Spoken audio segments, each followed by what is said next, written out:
अस्सलाम वालेकुम साथियों। बिहार के अंदर होने वाले विधानसभा चुनाव में असदुद्दीन ओवैसी की एआईएमआईएम पार्टी पूरी मजबूती के साथ बिहार विधानसभा चुनाव की तैयारी कर रही है। कांग्रेस पार्टी के 4 टर्म के विधायक रहे तौसीफ आलम एमआईएम पार्टी में शामिल हो चुके हैं। अब चर्चा तेज है कि यहाँ पर एक पूर्व सांसद के बारे में खबर आ रही है कि वो भी एआईएमआईएम पार्टी को ज्वाइन कर सकते हैं आने वाले दिनों में। उनसे बात चल रही है, अब्दुल इमान साहब की उनसे बात हो रही है, ऐसा सोशल मीडिया पे दावा किया जा रहा है। पूर्व सांसद, एक बड़े सांसद है, काफी कद्दावर नेता है, उनके परिवार का काफी सियासी रसूख भी रहा है और उनके छोटे भाई भी एमआईएम पार्टी में रह चुके हैं। वो पूर्व सांसद एमआईएम पार्टी में शामिल हो सकते हैं और आने वाले 2025 बिहार विधानसभा चुनाव में अररिया की एक विधानसभा सीट से वो प्रत्याशी भी हो सकते हैं। ये पूर्व सांसद कौन है, ये किस सीट से चुनाव लड़ेंगे, ये किसके भाई हैं, ये सब हम आज आपको इस वीडियो में बताएंगे। उससे पहले हमारे चैनल पर आप नए जुड़े हों तो हमारे चैनल को आप सब्सक्राइब कर लें। एमआईएम पार्टी से जुड़ी हुई न्यूज हर रोज आपको इस चैनल पर मिलती रहेगी। अगर बात करें यहाँ पर पूर्व सांसद की, तो पूर्व सांसद देखें अररिया के पूर्व सांसद सरफराज आलम, जो कि असदुद्दीन ओवैसी की एआईएमआईएम पार्टी में ज्वाइन हो सकते हैं। सरफराज आलम अररिया की जो कि हाट विधानसभा सीट से कई बार विधायक भी रह चुके हैं, अररिया से सांसद रह चुके हैं और यहाँ पर मरहूम तस्लीमुद्दीन के बड़े बेटे हैं।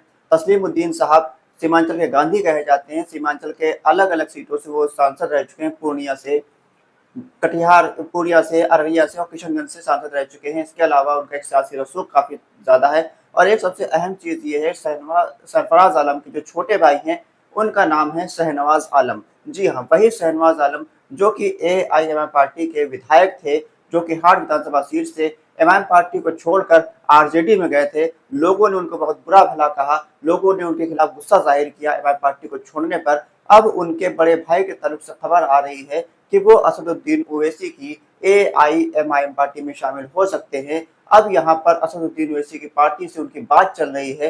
हालांकि शहनवाज आलम और सरफराज आलम दोनों में कुछ अच्छी बात ताल्लुकात नहीं है, दोनों एक दूसरे के खिलाफ चुनाव भी लड़ चुके हैं।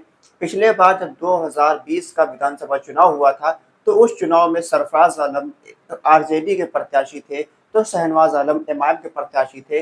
शहनवाज आलम ने इस सीट पर जीत हासिल करी थी, लेकिन जीत हासिल करने के बाद वो 2 साल के अंदर एमआईएम पार्टी को छोड़कर आरजेडी में वापस चले गए थे।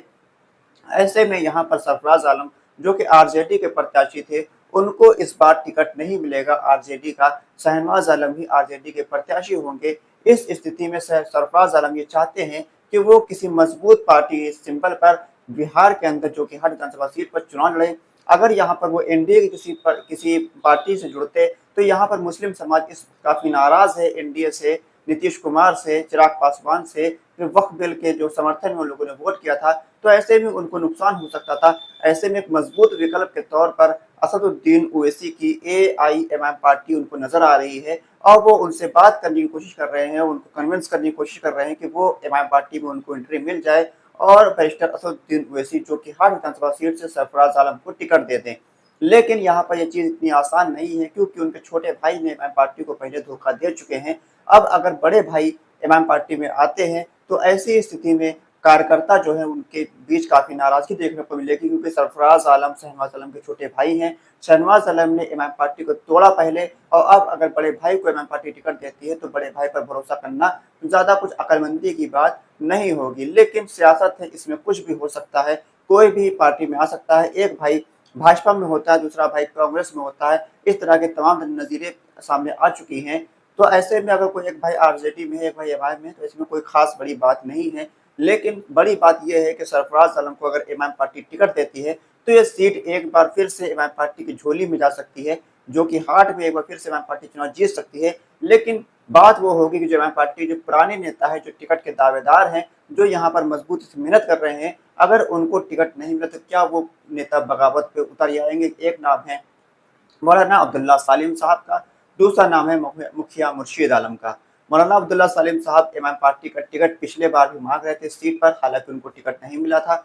इसके अलावा मुखिया मुर्शीद आलम भी टिकट मांग रहे थे, उनको टिकट मिला था, लेकिन उनका टिकट काट कर शहनवाज आलम को दिया गया था, जिसकी वजह से वो बागी हो गए थे। अब यहाँ पर एक बार फिर से वो एमआईएम में आ चुके हैं। अररिया का जिला अध्यक्ष उनको एमआईएम पार्टी ने बनाया है। वो काफी मेहनत कर रहे हैं, लोगों को जोड़ रहे हैं एआईएमआईएम पार्टी में और चुनाव की तैयारी में जुटे हुए हैं। ऐसी स्थिति में अगर Sarfaraz Alam MIM party join करते हैं और उनको एआईएमआईएम पार्टी अपना प्रत्याशी बना देती है तो ऐसी स्थिति में सर में मुखिया मुर्शीद आलम और मौलाना अब्दुल्ला सालिम चतुर्वेदी साहब, ये दोनों लोग इमाम पार्टी से बगावत कर सकते हैं, इमाम पार्टी के खिलाफ जा सकते हैं, निर्दलीय पर्चा भर सकते हैं, तमाम तरीके के जो ऑप्शन है उनके पास खुले हो सकते हैं। लेकिन अगर इमाम पार्टी इनको मना लेती है तो ऐसी स्थिति में इमाम पार्टी को काफ़ी ज़्यादा मजबूती यहाँ पर मिल सकती है। यहाँ पर सरफराज आलम इमाम पार्टी के संपर्क में है, ये बात कन्फर्म है। सोशल मीडिया पर काफ़ी तेज़ी से खबरें वायरल हो रही हैं इस चीज़ को लेकर। सरफराज आलम ने अभी अपने छोटे भाई के खिलाफ बयान भी दिया है एक सभा के दौरान। तो वहीं प्रेस कॉन्फ्रेंस के दौरान शहनवाज आलम ने भी सरफराज आलम पर काफ़ी गंभीर आरोप लगाए थे। यहाँ पर उनको लोकसभा चुनाव में हरवाने का काम करने का आरोप लगाया था शहनवाज आलम ने। हालांकि यहाँ पर दोनों भाइयों के बीच अदावत की सबसे झुकी छुपी नहीं है। इमाम पार्टी अगर सरफराज आलम को टिकट देती है तो यह सीट तो निकल सकती है, लेकिन क्या सरफराज आलम भी शहनवाज आलम के साथ के तरह इमाम पार्टी को धोखा देंगे, इस बात से इनकार नहीं किया जा सकता है। हालांकि आने वाले दिनों में मालूम चलेगा कि कौन कौन से नेता इमाम पार्टी में शामिल हो सकते हैं, लेकिन यहाँ पर लगभग 1 दर्जन से ज़्यादा बड़े नेता हैं जो इमाम पार्टी के संपर्क में हैं, आने वाले दिनों में इमाम पार्टी को ज्वाइन करेंगे। 3 मई को बैरिस्टर असदुद्दीन ओवैसी की बिहार के किशनगंज में एक जनसभा है। उसके अलावा यहाँ पर ढाका के अंदर 4 मई को है। इसके अलावा 5 मई को भी बिहार के अंदर असदुद्दीन ओवैसी साहब रहने वाले हैं। 3 दिवसीय दौरा असदुद्दीन ओवैसी साहब का बिहार के अंदर है। अब यहाँ पर देखना होगा कि बैरिस्टर ओवैसी साहब के साथ कौन-कौन से नेता यहाँ पर उनके मंच पर नज़र आते हैं। आपकी क्या राय है कि सरफराज आलम को इमाम पार्टी को टिकट देना चाहिए या फिर मुखिया मुर्शीद आलम या फिर मौलाना अब्दुल्ला सलीम चतुर्वेदी साहब को इमाम पार्टी को अपना प्रत्याशी बनाना चाहिए? अपनी राय कमेंट बॉक्स में लिखकर ज़रूर बताइए। खुदा हाफिज़।